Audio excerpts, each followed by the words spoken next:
The origin of life on Earth stands as one of the great mysteries of science.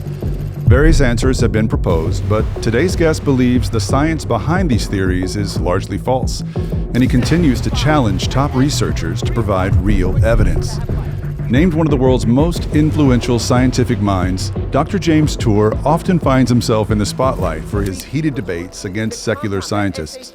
You get really passionate about this topic. Yeah, I get passionate. Yeah. I mean, you get slapped around enough, you're going to get kind of passionate. Yeah. Dr. Tour is a chemist, a nanotechnologist, and a professor at Rice University here in Houston, Texas. Welcome, Dr. Tour. Thank you. Thank you for being here. Thank you. So let's just start by sharing a little bit about your expertise. So in layman's terms, you're talking to a pastor here, right? So I don't know a lot about what you do. What's your specific field of science? What do you focus on? Well, I'm trained as an organic chemist, and so synthetic organic chemist, building molecules, both natural products, but mainly trained to do methodology, come up with new methods to build molecules. My own research has moved in that direction, partially. We build molecules that will act as little molecular machines, drill into cells to kill them or to treat them. Then we have a whole area of materials, new materials, high-performance materials that we make. And then we have another area where we work on energy and building new materials for that. And then also electronics, electronic memory we've built. Okay. Wow. Sounds like a lot. What's some of the most exciting advancements or things that are happening in your field today? In my field or in my lab? Either. Okay, so in my lab, you know, the most exciting, it's a little bit hard. It's like saying, which one of your 4 children do you love the most? Get that. But so these nanomachines, one of my students, Cicerone Ayala Orozco, developed these molecular jackhammers that can really pound into cells, and that's going very well. Wow. Another one of my students, Zvi Long, he came up with a new method to make graphene, which is single atomic sheets of graphite, very strong material. And that has been able to scale very well. And so we started a company, and they're up over a ton a day in the fabrication of that material. We have a battery company that's really taken off and doing very well. We're separating a lot of metals from electronic waste, and that company's doing very well. And so we've been able to transition many of these advancements, and it's always exciting to see. Wow. In addition to all of that, you also find yourself diving into cultural conversations that are often somewhat controversial. And most recently, You've been in the spotlight around origin of life questions, and I'm just curious why you would leverage your public platform for that particular area of science, of everything out there is to talk about. Why that topic? It was really not by choice. I just fell into it, and I was at a seminar overseas, and I saw somebody give a talk on carbohydrates and the complexity of carbohydrates that are on every cell surface. And I stepped outside, and a friend of mine was there, David Berlinski, and he was saying, you know, I just don't understand how these things could have come about all by themselves. I had never studied origin of life. And he says, Jim, why don't you write an article and put it in the journal Inference?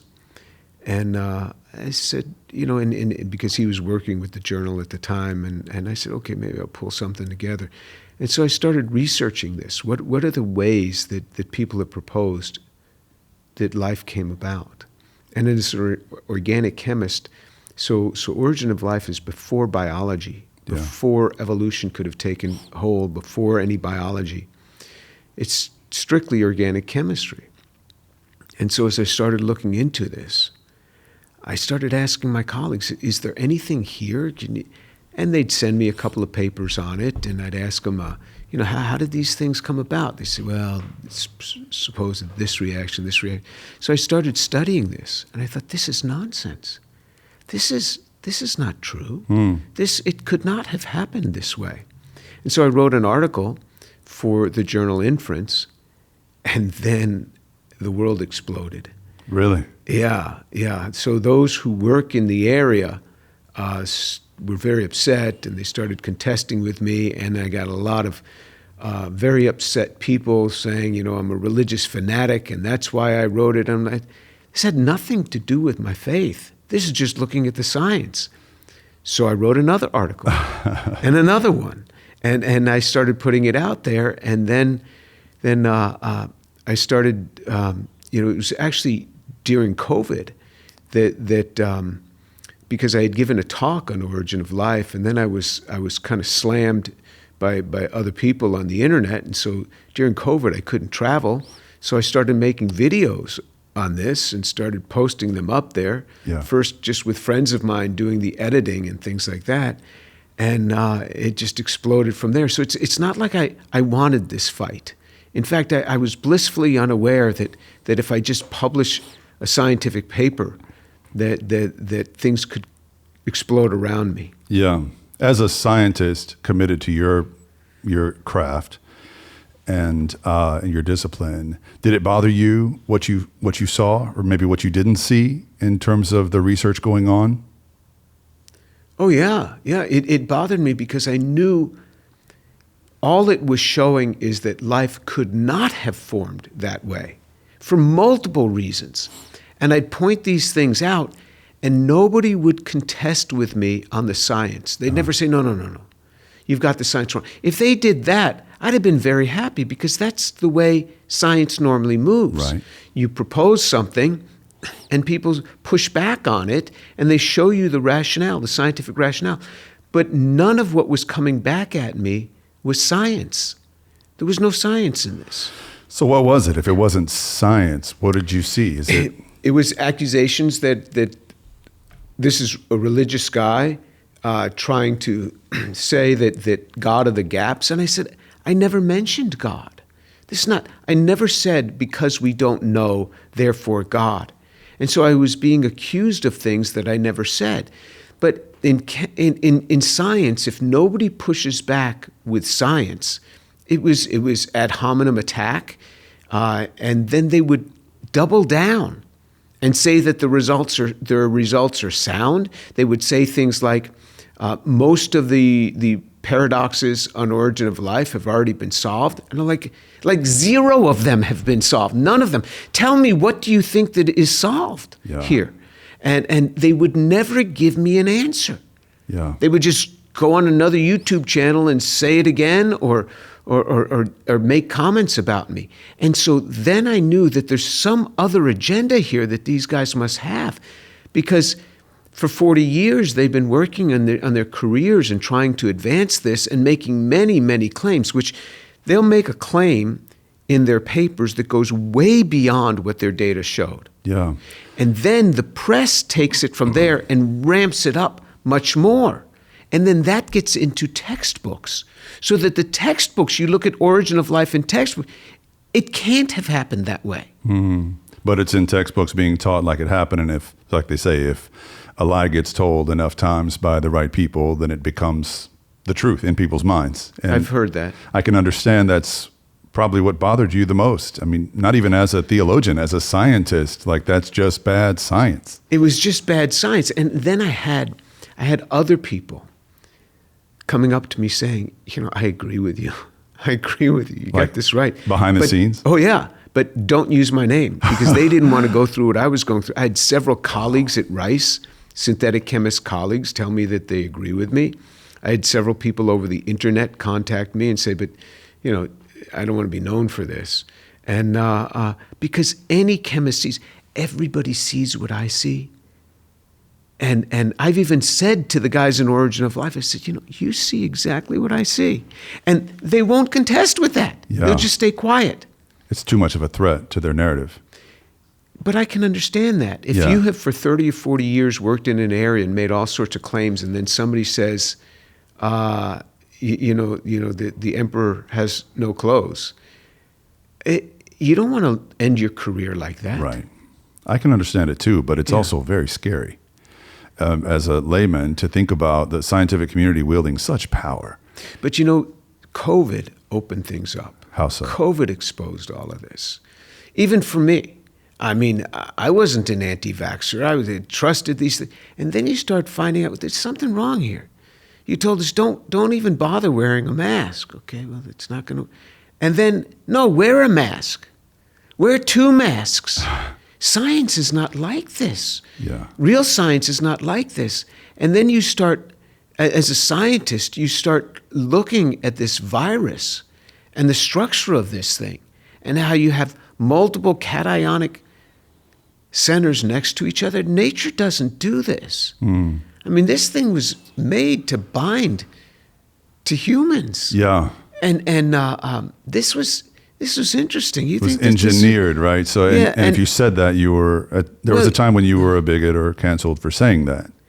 Yeah, and then these things start coming out, and it don't say it was ever engineered. I mean, this came from a bat in a Wet market. market, yeah. Yeah, and when all of science starts falling apart around you, scientists used to have a lot of street cred. All you had to do was say, "Scientists say," and everybody Right. would give attention. Okay, now as scientists say, it's like, therefore, I don't believe you at all. Yeah. I don't, and justifiably so. Sure.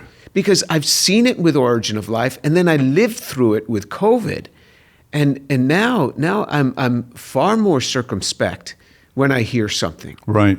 Generally, what do you attribute this phenomenon to? If you see it across disciplines, you see it in Origin of Life, you see it in COVID, there's plenty of other examples, I'm sure, from different fields of science, where some other pressure is applied to what's being discovered, and unscientific facts are being injected into scientific findings to fit a narrative. What's the force there? Is it simply greed? Is it there's a anti-faith secularist strain in our society? What do you attribute that to? There's a word that, as a pastor, you might have heard of: sin.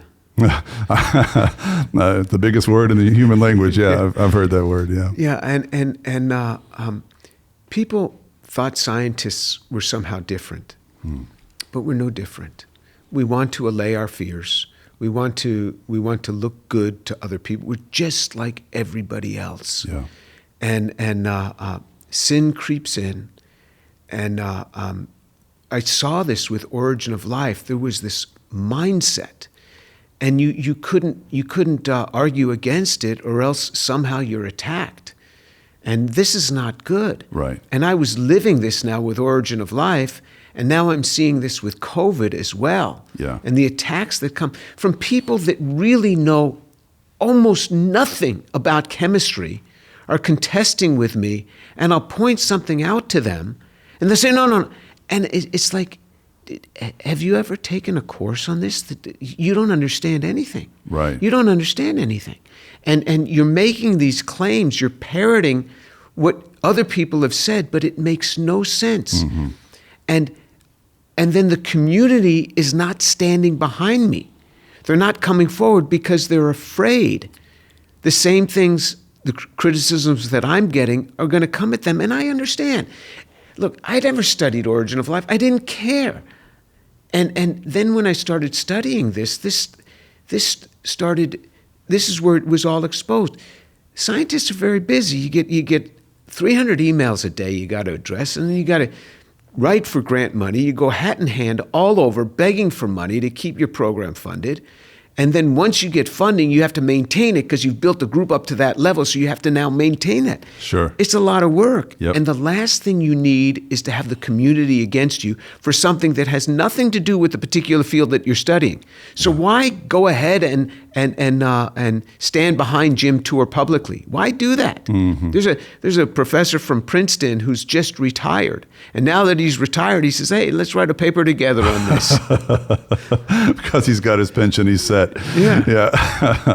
Oh, man, I'm laughing, but I'm also crying on the inside. And I just think it's important to point out for anybody watching and listening right now, I think there is, an unspoken belief that you have delved into this topic of Origin of Life because of your Christian worldview, and you want to prove something is right about Christianity or about the Bible.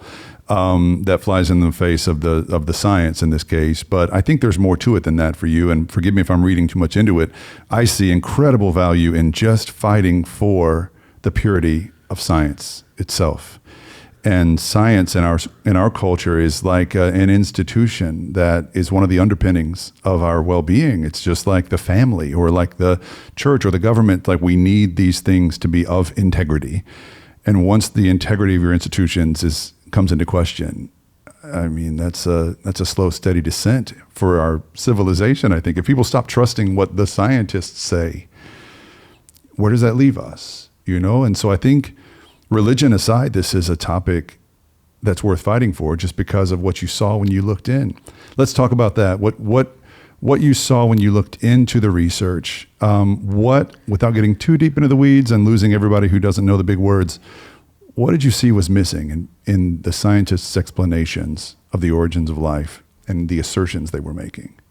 What I saw was everything was messed up. When you look at these molecules, so there's 4 classes of compounds that were built out of, 4 main classes of compounds. You have the carbohydrates, which are the sugars, polysaccharides, that's what they're called. It can be called polysaccharides, sugars, Sure. or carbohydrates. You have the proteins, which are made up of amino acids. You have the nucleotides, which is the RNA and the DNA. So you take the nucleotides, you hook them together, you get the RNA and the DNA. Then you have the lipids, which are the things that surround the cell membranes and are heavily concentrated in fats as well. So you have to have these 4 classes of compounds. And so I started looking at what are the origin of life proposals on how these were made, because it's hard to make these. Yeah. None of them was valid for how this would form on an early Earth. None of them was valid.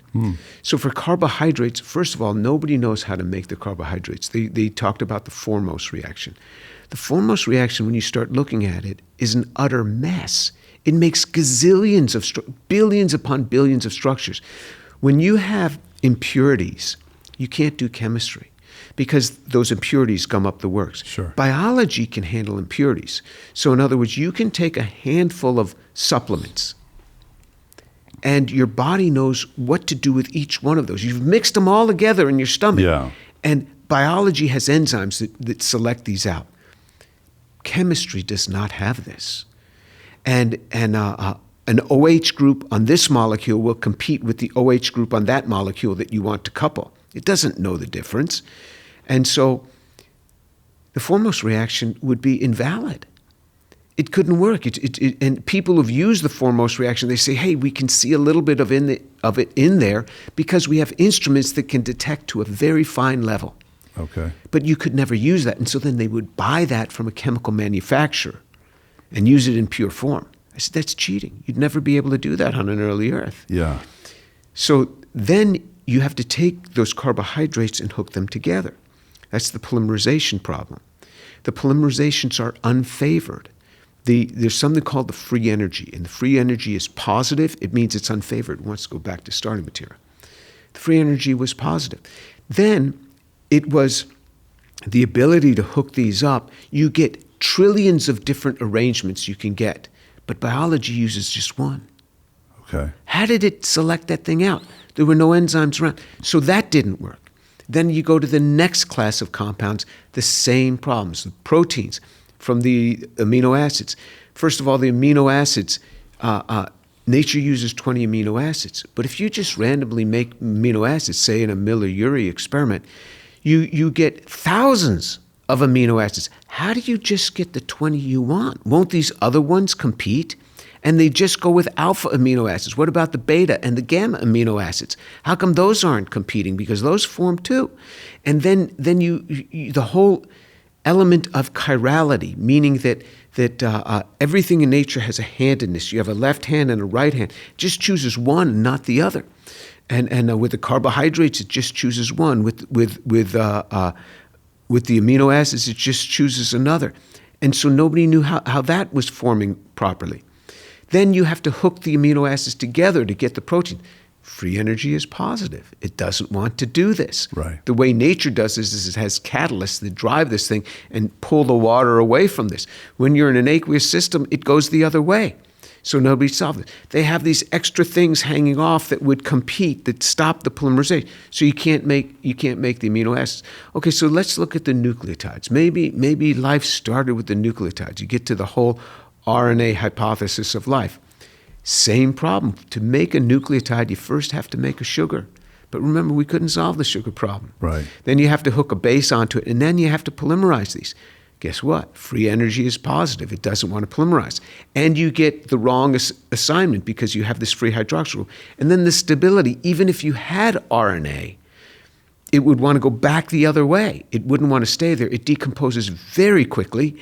And then every time you polymerize RNA, every time you polymerize a protein, every time you polymerize a sugar, there's a code there. There's code embedded. It's like taking letters and randomly hooking them together. It'd be unintelligible. That's what these are. Okay. They're unintelligible. Nature has a code. It has to be a prescribed code. Just a box of letters is no good. Yeah. Just sticking the letters together randomly is no good. And so you have to have these in a certain way. That's the code. Nobody knows where the code came from. They say, well, one formed randomly. Okay, if one molecule formed randomly, the chances are less than 1 in 10 to the 40th. Once you're less than 1 in 10 to the 40th, the universe does not have enough time to do this. Even if you give the universe 14 billion years, there's not enough time to solve something in 1 in 10 to... But let's just say one happened to form. Yeah. It would decompose very quickly. It would decompose within minutes if it's RNA. It would decompose within a couple of days, or probably hours. It would racemize if it were a protein. And would have to survive a long time. Would have to survive, yeah. But people say, well, replicate. it had a long time. No, time is actually your enemy, because once this thing forms, it's going to decompose very rapidly. And then once it forms, it has to find all the substrates that it can work on. But those substrates could not have been there when it was forming, or else they would have gummed up the works. So all of a sudden it formed, and now it got away from all the other ones, and it found all the substrates it needs to act upon. It's crazy. Yeah. And then you can do it with, there's one more class of compounds. You want to cut me off here, but I'm telling Please. you still got to deal with the lipids. Please. People thought that lipids were easy. No, it's not easy. You have to the two ends of a glycerol are enantiotopic, which means you have to selectively take one and not the other. And then you often have double bonds in there that you wouldn't know how to arrange. You often have hydroxyl groups that you got to orient. So the lipids are also hard. So all 4 classes you cannot make using a prebiotic method. How are you going to even get started? You can't make the code. And then here's the other thing. Even we can take a cell. We can take a cell today. We can deconstruct it and put all the different components in bottles. So you already have the code there because I'm giving you the polymers. Now I say, just put it back together. Put Humpty Dumpty back together. Can you do that in your modern laboratory with all the modern techniques that you have? Can you do that? Nobody can do that. We don't even know how to go about doing it. We don't even know how to put the things back together again. You have to construct at least 15 different large particular pieces and then have them assembled together and try to do that. Nobody knows how to even do that. So even if you had all the pieces, how would an early Earth under a rock in a tidal pool, how would they come together? Then you got the concentration effects, you have the racemization effects, so many things on top of that.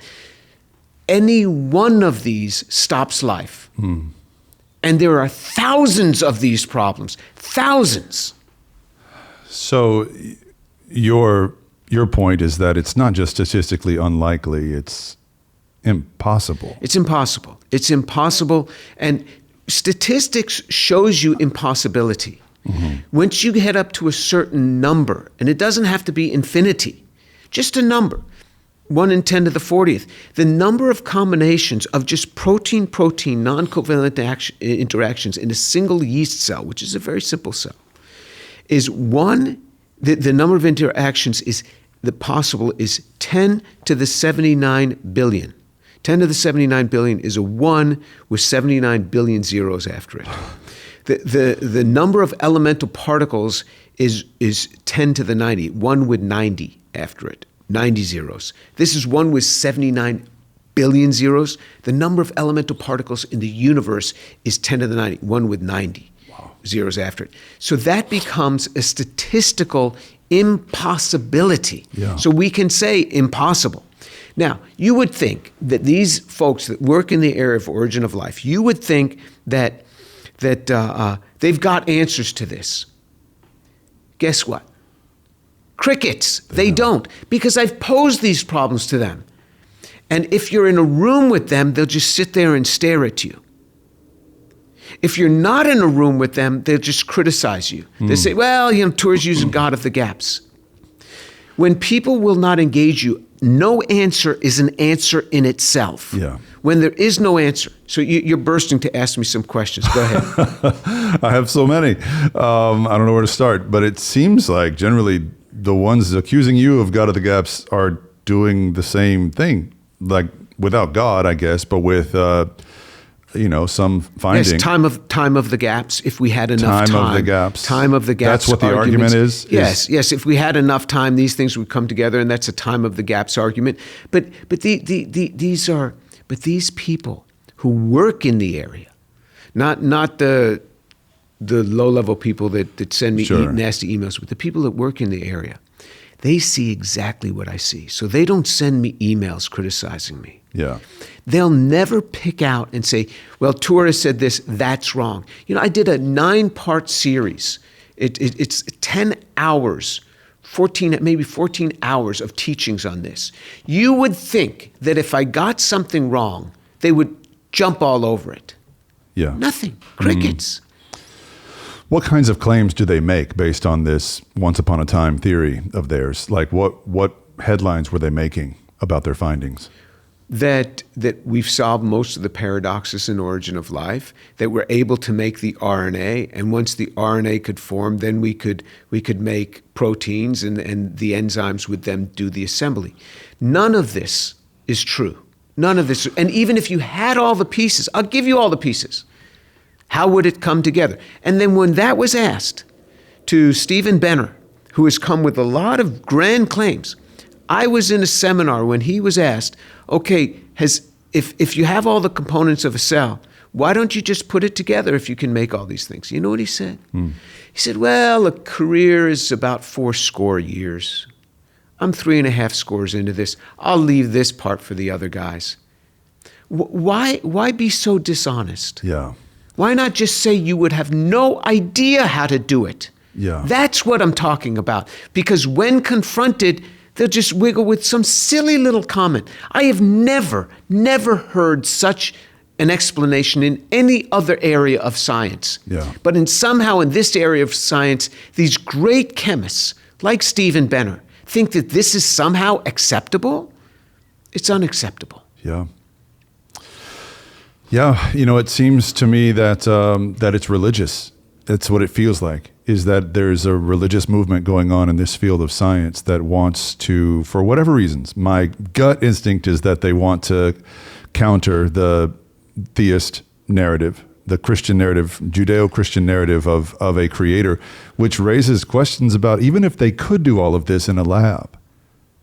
For me, help me if I'm wrong, but even if they could create what you're talking about in a lab, they still would have created it. Am I missing something? No, you're not missing. First of all, they can't make life. Nobody's ever made life. But even if they could, it doesn't explain how it happened on an early Earth.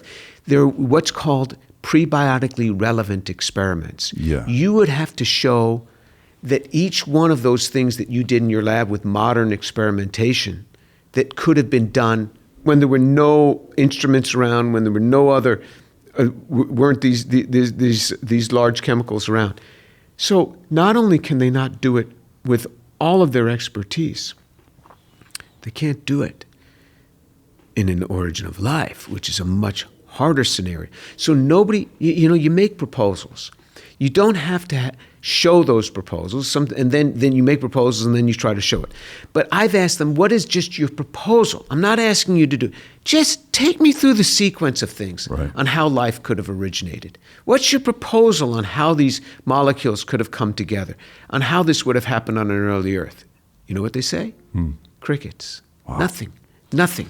So you were getting at something else. You were saying this sounds religious, and it does sound religious. What happens when people attack your religion and you don't have an answer?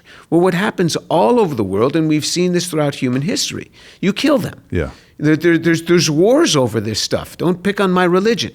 And this is why in Christianity we're trying to come with trained apologists so we can give an answer, that we don't have to say, well, you're picking on me too. No, we come with answers. Right.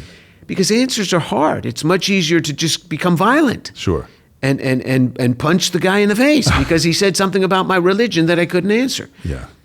It's hard to answer questions. And what people traditionally have done with religion, they've killed over this stuff. Sure. And this is what you see. This has become like a religion where they want to go after the individual rather than after the science. Become a scientific apologist. Become the one who gives an answer based on science. Just do that. You do that with every other field. Sure. Why not do it with this field? One of my favorite things you've done publicly is you're laying down the gauntlet in a YouTube video a little over a year ago where you called out Dr. Benner and others in the field by name, 10 of them, and you said if any of them could offer a satisfactory answer to any of the big 5 questions. These are just big 5. These are easy 5. Yeah. Easy 5, not big 5. Or Yeah. origin of life questions, that you would delete all your videos on the topic and you would go away. And never talk about it again publicly. So first of all, this is completely idiotic. Nucleotide polymerization has been demonstrated on Montmorillonite clay for decades. Yes, with 30 to 70% 2-5. I asked you for 3-5, which is what you need to have life. What happened? None of them contacted me. None of them had an answer. The only one that contacted me was Lee Cronin to say, I think your questions are not relevant, with no explanations for why they were not relevant. But none of them would address this. Well, what does that tell you? And remember, who was going to check their answers? Do you remember who I said would check? I think you said your audience. Like I said the public. 3 of these 10. I chose 3. Oh, that's right. I You said did 3 choose of you 3 of the 10 10. will check for the others. Yeah. And if you propose an answer, then the other 2 will check yours. Yeah. So I even let the students grade their own exams. That's right. And they couldn't do it because they couldn't mess around now. Because if they said, hey, this solves it, oh, the scientific community would look at that. Yeah. And I knew they couldn't solve it. And, my friends were very worried that I was going to be taken off the internet, that I would be shut Sure, down. you'd have to follow through. I said, trust me. I'm an organic chemist. I know how to write an exam that cannot be solved. Yeah. I know how to do this. Right. This cannot be solved. So the answer that Cronin gave, that they're irrelevant questions, how does he justify that? He has something called assembly theory. But assembly theory doesn't tell us how life originated. It doesn't even work with real molecules. He put pictures of molecules in his Nature paper, and this is what I challenged him at Harvard when we had that Harvard debate. I said, look, you put these what's the chemistry that hooks these together? These are not Velcro balls that just stick together. I mean, there's chemistry here. Then he got up, he says, well, I wasn't referring to these amino acids. This is just a general concept. His general concept has no relevance in the real world when it comes to origin of life. Maybe it'll solve something else. It's not going to do anything for origin of life, nothing. And then this whole methodology of using mass spectrometry to break up molecules to tell you that's the route that we're going to define complexity. You don't blow a molecule up and use that as a scheme for a synthetic direction for what it would take to make these. I mean, there's so much about what he's saying that doesn't work for origin of life. Right. And the thing that I like about Lee, because I'm sure he's going to be watching this, first of all, I think Lee is a very smart guy. He's not an idiot. No way. Lee is very smart. Number 2, I really appreciate him coming out to Harvard and having this discussion with me when nobody else would dare come forward. Number 3, I think he's beginning to see precisely what I see. Remember, he's the guy that said in 2011 that he would make life in his lab in 2 years. Now he's backtracked off of that, and he's confessed, yes, that was a little ambitious here. And so, but he is seeing exactly what I see. He is seeing, when you see these complex molecules, what his assembly theory is giving him is that if you just have one of these complex molecules, that doesn't mean anything, because some molecules may have formed in a blast or something. But if you have multiples of them, that says that it had some purpose. There was some purposefulness behind it. What's the word that he used? He says it had some causal history. He won't say designer because he's picked too much on the intelligent designers. So he says it has a causal history. Yeah. You know, so you see, this is just a change of words. Sure. So it had a causal history. He won't say what the cause was. He won't say, you know, what this cause was. But it had a causal history. I don't need his assembly theory to do this. I can look at a molecule, and you give me 4 copies of them. I can tell you that had a causal history. Mm-hmm. That had a causal. You don't need this. Now, he'll put a number on this. I could give a general number from 1 to 10 on complexity. I could. But he's built something that he argues gives him a more quantitative number. Fine. But that doesn't tell me anything. Yeah. It doesn't tell me anything. How these molecules came together, nothing. And he's seeing what I'm seeing.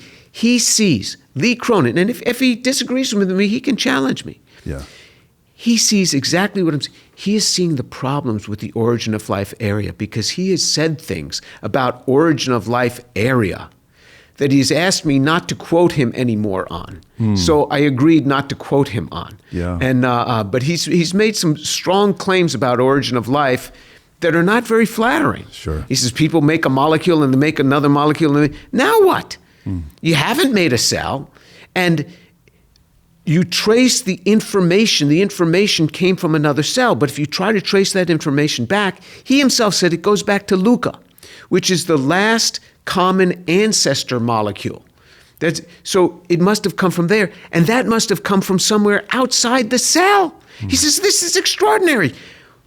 You think? This is what I've been saying. It's extraordinary, and this information must have come from outside the cell. So you see, his pondering the assembly theory is taking him right back to what I've been saying. Right. He is seeing exactly what I see. He's seeing the complexity of this, that his world of little things isn't going to solve this thing. Mm-hmm. It's just that he's published enough papers and said enough things. It's not easy for him to backtrack. But I think eventually he's going to be forced to say, yeah, there's a lot more to this than I had considered, because he is the one who says, yeah, I was a bit overambitious when I said we'd have this in 2 years. Yeah. But other people have said this sort of thing. Jack Sostek, Nobel Prize winner, was at Harvard, now at University of Chicago. He said within 3 to 5 years, and this was like in 2014 he said this, that we'll have life in our lab. Now he confesses he can't even make RNA. Yeah. In a prebiotically relevant manner. And Dimitar Seselov said the same thing. I mean, this is nonsense. And then, you know, it's just like when people propose when the Lord is going to return. They're always wrong on their dates. Yes. These guys are always wrong on their dates. So I think they're going to stop saying it now. Well, yeah, we can all relate to that human side of it. We've all been in a situation where we've gotten over our skis and been wrong for whatever length of time about something that we were adamant about. And, you know, seeing the truth about that is one thing, but saying it is another. That's much harder to do, coming out publicly and saying I was wrong, and, you know, so many years of my life were spent on these false, you know, assumptions. And I feel like that's what's needed here. I mean, if what's going on, if what you're saying is what's really going on, that's what's needed is sort of a coming clean. Like you, I probably don't see it coming. I don't see it happening because there's so much pride and profit involved in this work. I will say one thing that kind of troubles me from the Christian side of this as an observer from the outside is that it feels a little bit like in this particular conversation about origin of life, like Christians are being set up to root against the science. Like Christians are cheering you on and any other Christian voices that are taking on this false science and saying, haha, they're wrong and we're right. They'll never know the answer. I just never want to be in that position as a Christian where I'm hoping they don't find the answers they're looking for. Would it be that bad of a thing for Christians if they were to find the origin of life and prove it somehow? So first of all, I have never said that they will not discover this. Sure. I presume one day we'll understand how to make life. I just presume. I don't know for sure. Sure. Because even if we put everything in place, you just take a dead cell. Take a dead cell. It just died. So everything's about to bring it back to life. We've never been able to do that. Because you would think a resurrection is easier than an ab initio synthesis, because everything's pretty much in place. Sure, you've got the stuff already. Yeah, you got the stuff already. And even describing what it is we just lost when that cell just died is a very hard thing to figure out. We're not talking about a human being where there's so much complexity, just a single cell. When a single cell just dies, what is it we just lost? I mean, there's so much there. There's so much machinery there. So even defining it is hard. But I presume one day we'll be able to bring a cell back to life and maybe even build life. So I've never said we can't do it. And that totally blows away God of the gaps arguments. But we're very far from that day. We're very far from that day. And I don't know how we would do it, but it's nowhere close.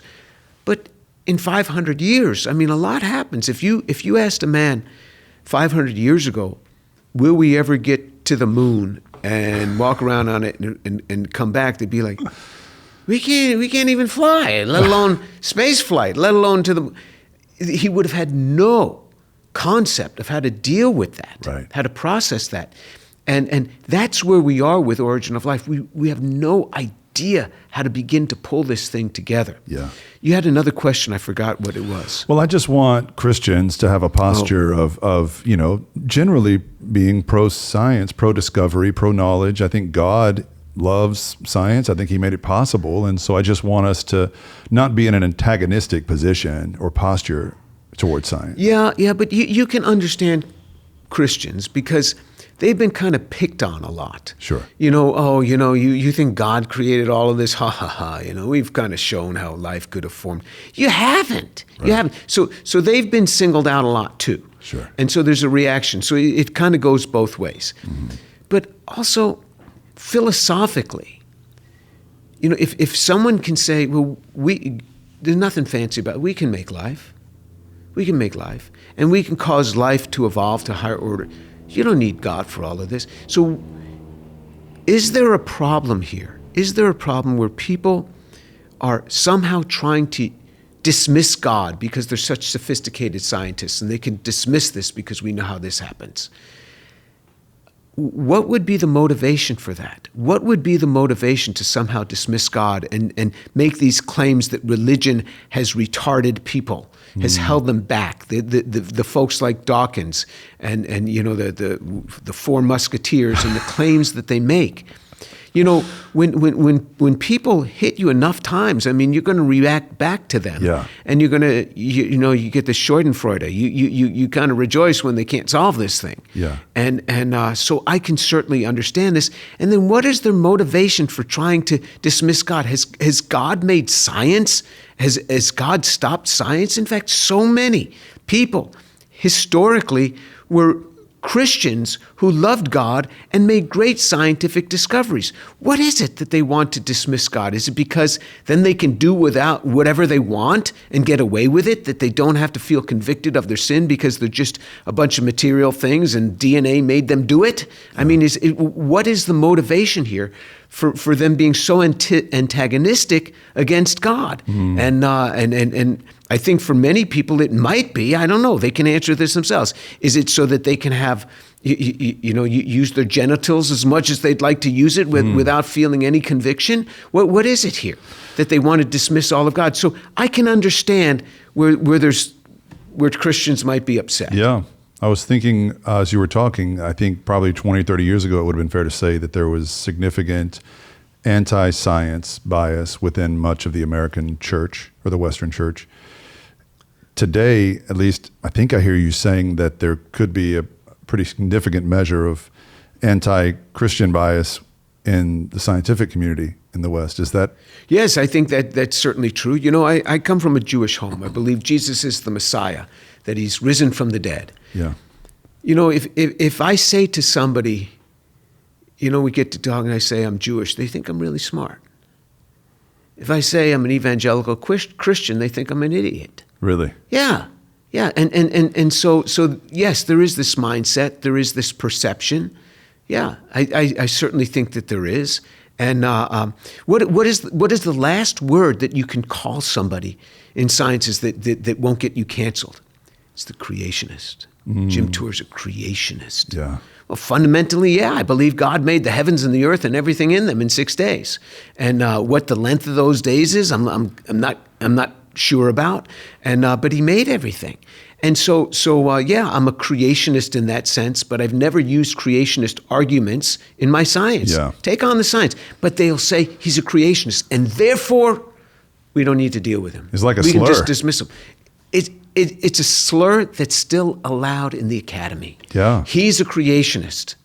He's one of those. Yeah. We don't have to address his scientific problems with this because he's a creationist.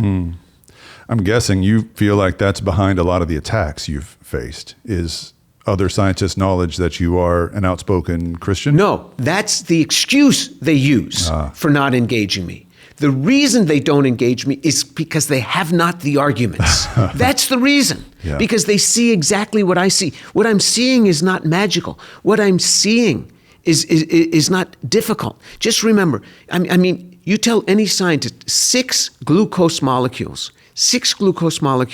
can hook together in over 1 trillion ways, but they only hook together in one way. And they only hook together in one way to make this carbohydrate that you need. Yeah. How did that happen on an early Earth?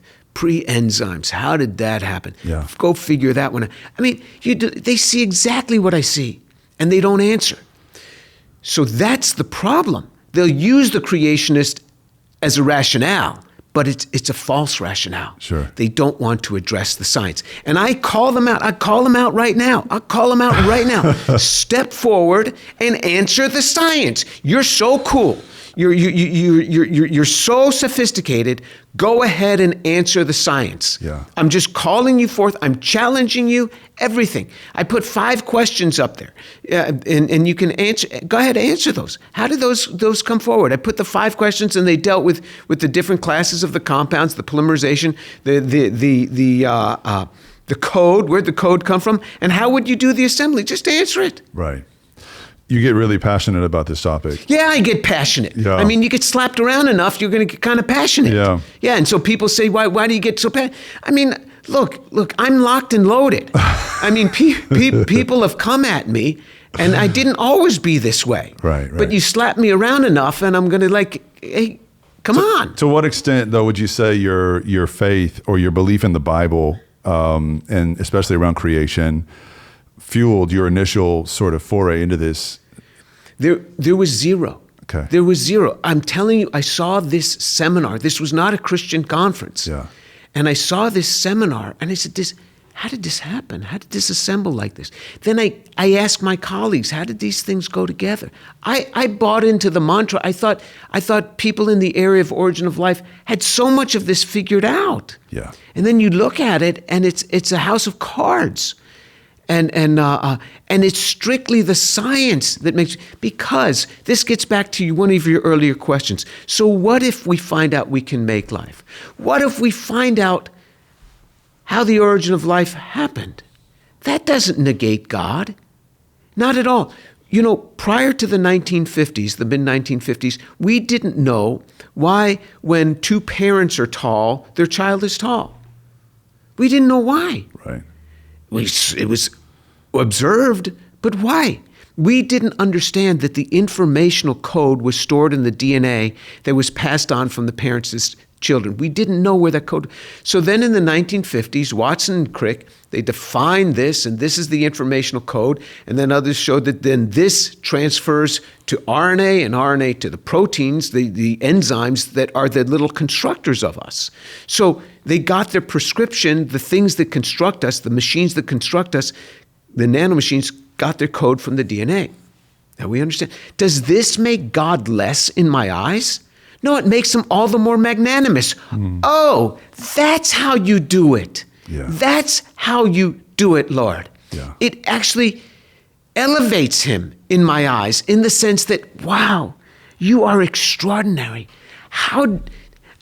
This is amazing that you thought of it, because Just a few decades earlier, it was thought that the cell was a bunch of protoplasm, just a goo in there that worked. How it worked, I don't know, just a bunch of protoplasm.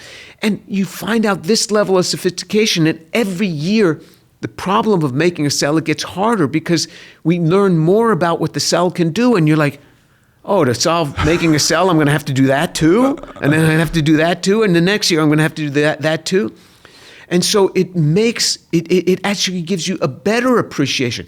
I know how photosynthesis works, how trees grow. I know. The man, the woman on the street doesn't know. Yeah. I look at a leaf, I know that there's a magnesium atom sitting in a porphyrin. Light, a photon of light hits that. It ejects an electron, and that's what starts the photosynthesis process to convert CO2 into oxygen and take that carbon to build a tree. I know that. The person on the street doesn't know that. Does that mean that God is less in my eyes? No, that means he's more. Right. More, because I get to see the glory of his creation that nobody else understands, the glory of his creation. Yeah. And I get to see at a level in my mind's eye what's happening. Every time I look at a leaf, what's happening. When I speak to you, you know what happens when I speak to you? I'm looking in your eyes. I know what's happening. And in your brain, you're hearing these words. And you know, sound is nothing. It's just the pushing of airwaves. Sure. And then those airwaves then bounce off these little devices in your ears and start vibrating them. This is transferred to an electrical signal, and this electrical signal, then you perceive sound. So when a tree falls in the woods, does it make a sound? The answer is no. The sound is in our own brain. It's in here. There's no sound out there. All it does is it pushes airwaves.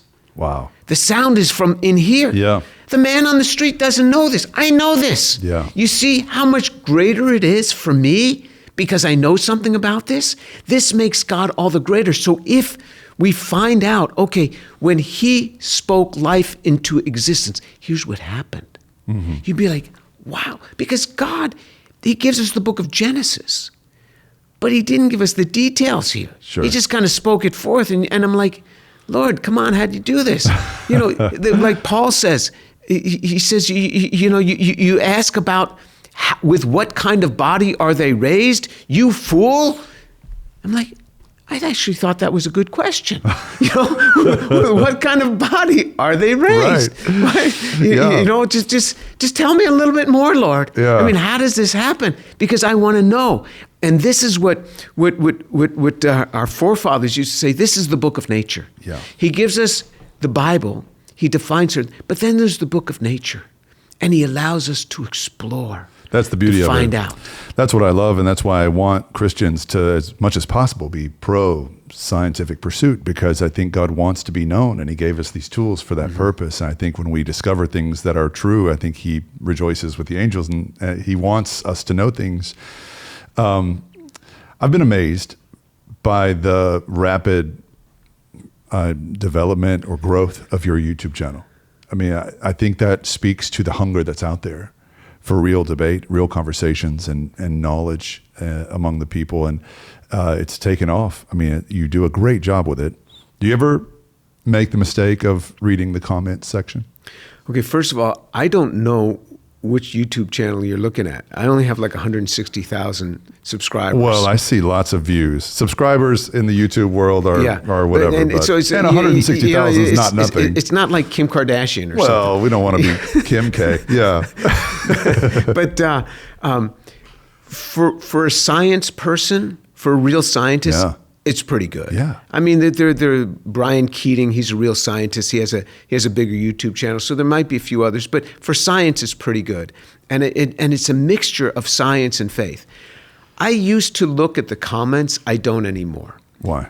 Because they're too disruptive. I mean, you want to shake some of these people and say, this obviously is wrong. So I have a friend of mine, a former student of mine, who studied. He's a young apologist, and so he's answering a lot of the spiritual questions for me. So he doesn't say I'm Jim Tour. He says, this is Jim Tour's assistant, Zach. So we can get some of those answered when people really ponder things. And then my producer will read some of the questions, and when there are sincere questions, I will try to answer those in new YouTube videos. Now, somebody's going to get upset with me. Hey, I've asked this question 5 times.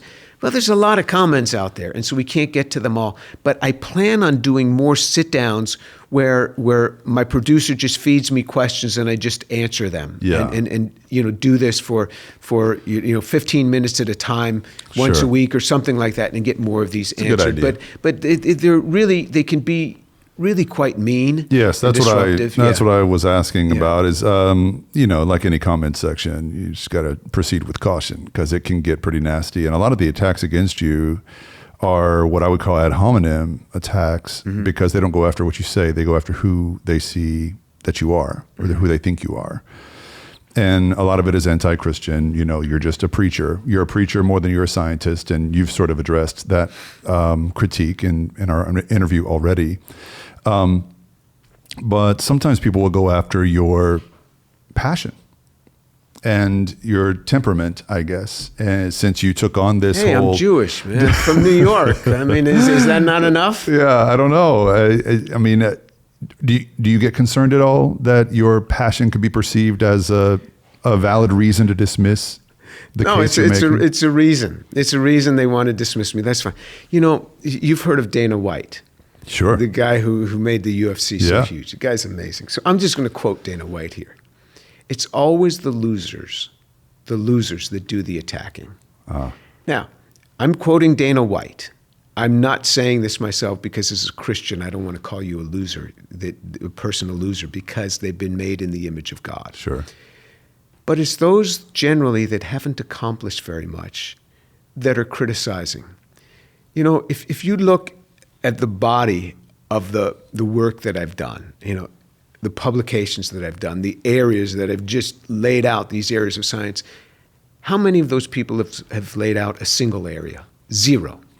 How many of those papers have published? How many of those people have published scientific papers that show they're scientists? Zero. So they're really nothing. Yeah. They have nothing. They have no standing in this. In a court of law, the judge would say, no standing, Right. dismissed. Yeah. So there's no standing. Those are the people who are commenting. The people who understand nothing are the people who are commenting. The people who are very poor public speakers are the people who are commenting. You want to talk about my public speaking? I mean, let's go toe to toe, one against the other. No, they'll sit anonymously and comment. So why should I read this? They're all the people who are accomplished people. They don't have time to write these comments and criticize others like this. Right. And they look at my accomplishments and they say, I can't touch this guy. Sure. I can't address him. So they're not people that are worth my taking time to respond to. I did this early on. I try to respond to all the... Well, you'll never make them happy. You never make them happy, and then they'll just come with one thing after another. So I've But in just your moved heart on. of hearts, do you have, as you look back on the debates and things, do you have any second thoughts or regrets? Yes, a ton of them. Really? Oh yeah.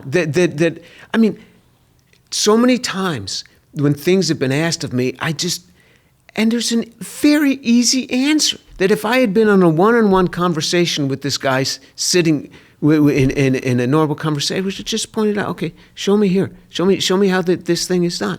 So yeah. Oh yeah. I have tons of. My life is a life of regret. Sometimes I want to walk around with a sign that says I'm sorry because I'm sure I'm going to do something to get you upset with me, and I've just apologized in advance. Yeah. I know what that's like. Yeah. I mean, when the Holy Spirit gets hold of your heart, and you see that you're a sinner saved totally by the grace of God, you have a lot of apologizing to do in life. Yeah. That I spoke to you the way I spoke to you. I'm sorry about that. You didn't deserve that. Mm-hmm. And it makes me a different individual in the contexts in which I run. But yeah, that's who I am. I've apologized to students. I've apologized to classes. I've apologized to my research group. Yeah. I've apologized to my wife like Daily. yeah, daily, all the time.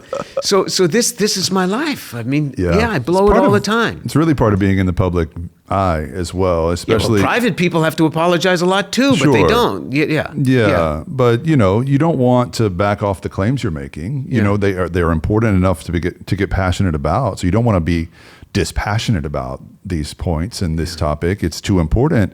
But at the same time, we're always trying to find that Yeah. where that line is, Yeah. and apologize when we cross Yeah. it. And when I hear a talk, I'd like to hear some passion. I have Israelis and Italians that have come and said, you were perfect.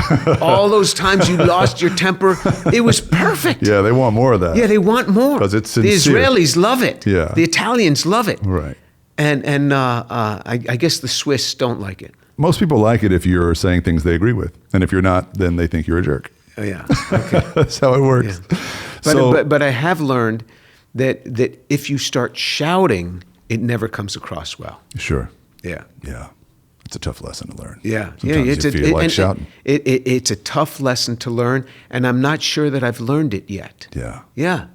I can't say that, okay, I'm good, I know now. Yeah. It's only this deep that I've learned it, and somebody can get me riled up again. So, and anyway, yeah.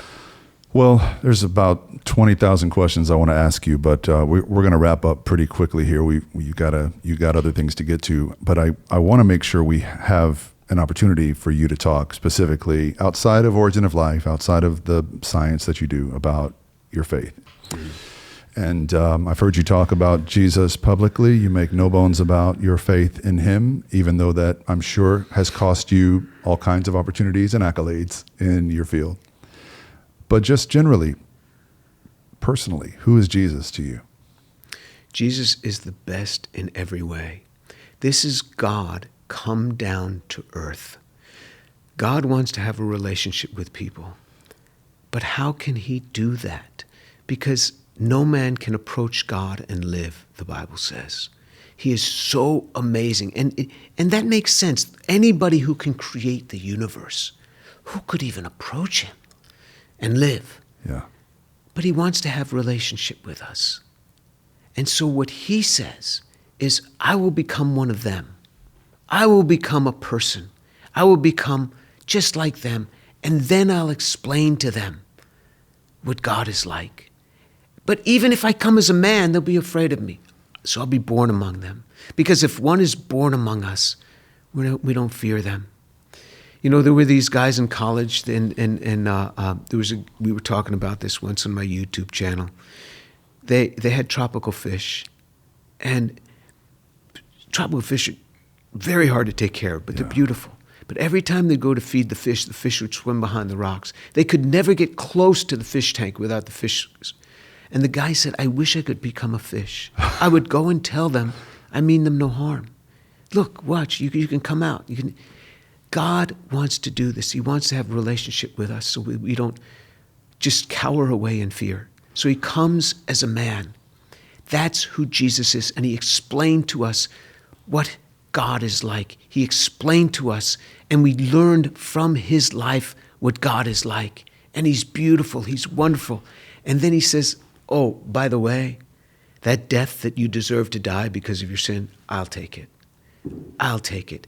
And the Bible says that he took on flesh and blood because his children are of flesh and blood. You've seen parents, their child is undergoing chemotherapy, the child loses his hair or her hair. And then the mother or the father or both will shave their head in solidarity with that child. Yes. We're in this together. Yeah. That's why Jesus took on flesh, because we bear flesh. I mean, what a God. What a God. He is amazing. I love him more than anything in the world. I love him, and I'd gladly give my life for him. I'd gladly give my career. I'd gladly give a few of these worldly accolades for my love for him. He's the best in every way. How does a New York Jewish boy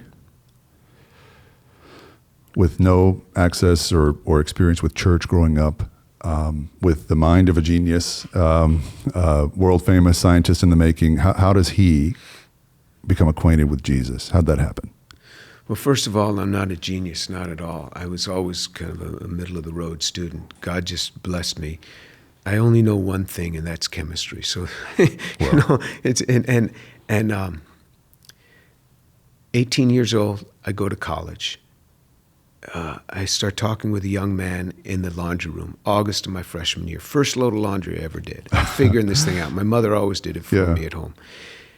And he was a sophomore. I was a freshman. He was on the football team. I asked him if he was going to play ball when he graduated. He said, I'm not good enough for that. I said, what are you going to do? He says, lay ministry or something. I said, what's lay ministry? I don't know what that is. He says, a missionary. I said, missionary? Why would you want to be a missionary? You don't have to be a missionary. We got TV. You can just beam it in. Yeah. He said, do you mind if I give you an illustration of the gospel? I didn't know what he meant. He was an art student. Yeah. So illustration, I figured he'd draw me a picture. What do you? Yeah, go ahead. I mean, I'm a freshman. I'm trying to make friends. And he starts drawing a picture. He draws a man on one side of a chasm, God on the other. This chasm's man separated from God by sin. He has me read a verse, opens up his Bible. For all have sinned and fall short of the glory of God. I said, I'm not a sinner. I said, I haven't killed anybody. I haven't robbed a bank. How could I be a sinner? Modern secular Jews never discuss sin. Right. It's never a topic for us. And little things aren't sin. And then he turned to Matthew 5:28. Jesus said, I say to you that anyone who looks at a woman with lust for her has already committed adultery with her in his heart. I was addicted to pornography from the age of 14. I was working in a gas station just outside New York City, and men would throw away their magazines, and I'd pick them up. From 14 to 18, I was just engrossed in pornography. Nobody knew.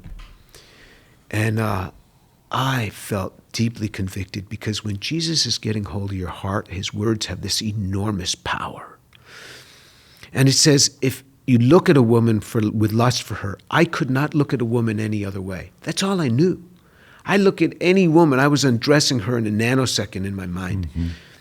And it says, you've committed adultery with her already in your heart. I was enough of a Jew to know adultery was wrong. Sure. But how can I do it in my heart? Adultery is a physical thing, and Jesus is always getting it in my heart. So this young man had my attention. And then he took me through Ephesians 2:8 and 9. There's nothing I can do in myself. This is only by the grace of God. And how Jesus gave of himself for me. And I couldn't stop thinking about this. And I couldn't stop thinking about my sin. For 2 months, I was thinking about this. And then I was in my room one night, and I was all alone. The door was shut. And I was still carrying this burden of sin, being an adulterer. And I got down on my knees. I said, Lord, forgive me. Forgive me, because I am a sinner. And I'm not even sure why I got down on my knees. Jews stand when we pray. Christians I had seen were sitting. And all of a sudden I felt this amazing peace of God start coming in the room. And just off to my right, Jesus is standing. It wasn't an optical thing, just the presence was so strong. And I was already on my knees, and I put my face to the ground, just weeping. It was just love pouring over me. I never felt like this before. Love and forgiveness. I don't even know how long he was there. But he wasn't going away. He was just loving me. And I didn't want to move because it was so wonderful. He showed up in my room. And I remember getting up and wiping my eyes. I couldn't stop thinking about Jesus. I couldn't stop. And I'm just thinking about him all the time. I was dreaming in my dreams about Jesus. I was dreaming about telling people about Jesus in my dreams. I didn't know that was a prophetic dream. That's what my life was going to be. Yeah. I was telling people about Jesus in my dreams. And I never told anybody this thing had happened to me because I didn't know what it meant. I didn't know. And the guy who had shared with me, this football player, he lived on the floor. 2 weeks later, he saw me. He said, Jim, have you received Jesus in your heart? I said, I think I have. Why do you ask? He said, you haven't stopped smiling for weeks. Something's different. Yeah, I said, how can I keep this? He said, if you read your Bible every day, you'll stay close to God. If you don't, you won't. 47 years, I've read the scriptures every day. Every day. Every day, every day. When I had COVID, when I had the flu, when I had operations, every day for 47 years. Wow. Amazing. And here you are. Here I am. Continuing to share the truth, whether it's in work or in your church or with us today. Dr. Tor, I'm so grateful for you. I'm so honored that you would take time out of the end of a semester to come and share with us and to put your heart on the line by sharing your testimony with us. And Can I share one thing before you wrap up? of course. If anybody if anybody does not believe in the physical resurrection of Jesus Christ, if you do not believe in the physical resurrection of Jesus Christ, you send me an email to tour@drjamestour.org, tour@drjamestour.org, and we will set up a conversation. And I will meet with you by Zoom, one-on-one, and you will walk out of that conversation after 1 hour believing in the physical resurrection of Jesus Christ, and you will walk out a different person. That's right. That day. Amen. And just send me an email and you say, do I really do this? I really do this. But this is not for Christians. Yeah. If you believe in the physical resurrection of Jesus, this is not for you. Yeah. This is for those who don't believe. This I will do. Sure. I know a lot of people that would say they're Christians, but they don't believe in the physical resurrection of Jesus, which is a shame. I've been there. I know what that's like. And the faith in the resurrection of Jesus, people don't understand this, is the first domino to fall. And once you figure that out, the floodgates open and everything changes. And because the Bible says you have to confess with your mouth Jesus is Lord and believe in your heart that he's risen from the dead, and you will be saved. That's right. That's the requirement. That's right. It's not the virgin birth. It's not Noah's Ark. Yeah. It's not crossing of the Red Sea. It is the physical resurrection of Jesus Christ. right. And that's why I focus right there. Okay. It says you got to have that to be saved. Well, you've heard it here, folks. If you're watching and you have doubts about the physical resurrection of Jesus, you've got an offer from one of the world's most preeminent scientists to have a one-on-one Zoom discussion with him about that. So the email address is tour@drjamestour.org. All right. So I hope somebody will take you up on that offer. Thank you all for watching. Dr. Tour, thanks so much for being with us today. Thank you.